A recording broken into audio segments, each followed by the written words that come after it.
Love him or hate him, you know his name. From gold-plated skyscrapers to reality TV, from campaign rallies to courtrooms, Donald Trump has become more than a man. He's a brand, a movement, a lightning rod. Few figures in American history have dominated public attention so completely for so long and across so many different arenas. But how did a real estate heir from Queens become a pop culture icon, then president, then the most polarizing figure in modern politics? And what does his journey say about us, about fame, power, and the American story? This is the rise, the reign, and the return of Donald J. Trump, and why he may be the most famous man in America.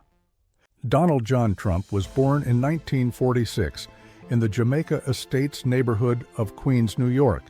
He was the fourth of 5 children, raised in a home already climbing the socioeconomic ladder. His father, Fred Trump, was a self-made real estate developer who built homes for working-class families in Brooklyn and Queens. Fred was strict, disciplined, and deeply focused. In many ways, he laid the foundation, not just for buildings, but for Donald's worldview. At age 13, Donald's behavior became a concern. His parents sent him to New York Military Academy. It didn't tame him, it trained him. He rose through the ranks and credited the academy with teaching him toughness, control, and confidence. After 2 years at Fordham, he transferred to the Wharton School at the University of Pennsylvania, studying economics. But he wasn't focused on textbooks. He wanted something bigger. Not just money, but recognition. Fred built homes in the outer boroughs. Donald set his sights on Manhattan, Fifth Avenue, Central Park views, the spotlight. In the late 70s and early 80s, he made it happen. He transformed a crumbling hotel into the Grand Hyatt, then launched his crown jewel, Trump Tower, black glass, waterfalls, marble, gold.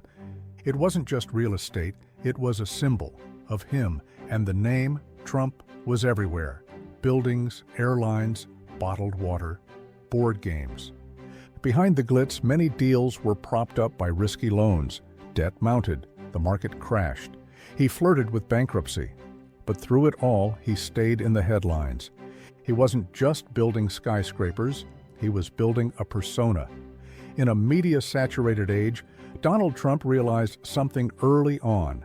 Fame could be as valuable as capital. By the early 1990s, Trump's real estate empire was shaky, but his celebrity was stronger than ever. He was the star of tabloids, his high-profile divorce from Ivana, his relationship with Marla Maples, the headlines, the style. Even when his businesses struggled, Trump ensured his name stayed visible. He became a pop culture fixture. Cameos in Home Alone 2, Zoolander, The Little Rascals, talk show appearances, magazine covers. He wasn't acting, he was reinforcing the myth, the rich guy, the boss, the brand. Then, in 2004, came The Apprentice. "You're fired" became a national catchphrase. He wasn't performing, he was expanding the myth. The show didn't just boost ratings, it revived his brand. Licensing deals exploded. Trump Steaks, Trump Vodka, Trump University. Not all succeeded. Some, like Trump University, faced lawsuits and fraud allegations, but all built the brand. Politically, Trump was unpredictable. He donated to both parties. In the 1980s, he supported Reverend Jesse Jackson, an unusual move for a Manhattan developer. But that was the pattern. Trump wasn't driven by ideology. He was driven by opportunity. By the late 2000s, he wasn't just a businessman who did TV, he was a celebrity who wore a businessman suit. He understood the currency of attention better than anyone in America. In 2011, Trump did something that changed everything. He embraced the birther conspiracy, loudly questioning whether President Obama was born in the U.S. The claim was repeatedly debunked. Critics called it racist. Supporters said he was just asking questions. Controversy was the point.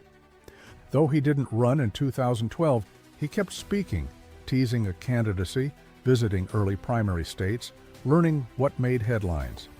Then, in June 2015, he descended a golden escalator in Trump Tower and announced he was running for president.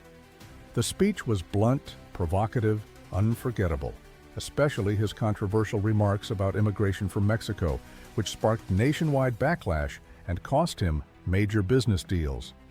And yet, his poll numbers went up.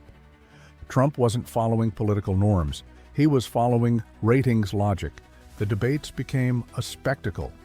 Low-energy Jeb, Little Marco, Lion Ted. It wasn't policy. It was performance.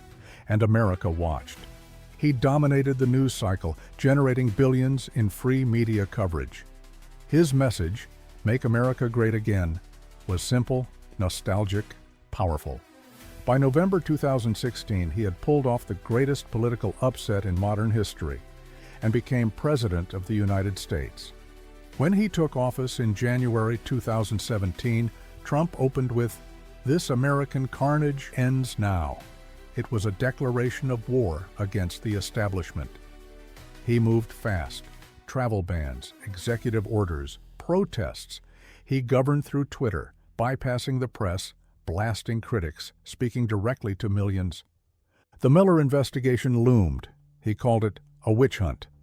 In 2019, he was impeached, accused of abusing power in a call with Ukraine's president. He was acquitted and immediately declared victory. Then came 2020, the pandemic, masks, lockdowns, a rising death toll. Trump caught the virus himself, was airlifted to Walter Reed, and returned days later, unmasked, defiant, tweeting. That summer, after George Floyd's death, protests erupted. Trump responded with calls for law and order. He deployed federal forces, held a Bible in front of a church after protesters were cleared by force. Then came the election. Trump lost to Joe Biden, but refused to concede. On January 6, 2021, his supporters stormed the U.S. Capitol. He was impeached again for inciting insurrection. Once again, he was acquitted. He left office quietly, but with a promise: "We will be back in some form." After January 6th, many believed Trump was finished, but instead of fading, he grew.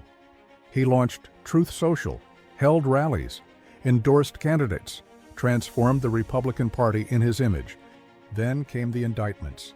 4 of them, dozens of charges. Most politicians would fold. Trump? He turned every court date into a campaign event. Then came the assassination attempt. In mid-2024, a gunman opened fire at a Trump rally. He survived. Photos of him, bloodied, defiant, went viral. His approval ratings soared. To his followers, he became a survivor. By 2024, he secured the Republican nomination again. And in November, he won. Against all odds, Donald Trump returned to the White House. Not just a comeback, a legend. Donald Trump broke the rules, then sold the rule book. He blurred the line between politics and entertainment, between scandal and strategy, between power and performance. To some, he's a demagogue. To others, a patriot. But no one ignores him. Not ever. In a country obsessed with reinvention, Trump may be the master of it. So, is he the most famous man in America? Maybe not even close. Maybe far beyond it.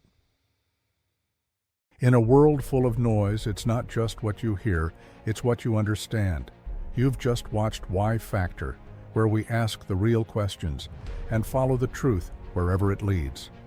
Until next time, stay curious.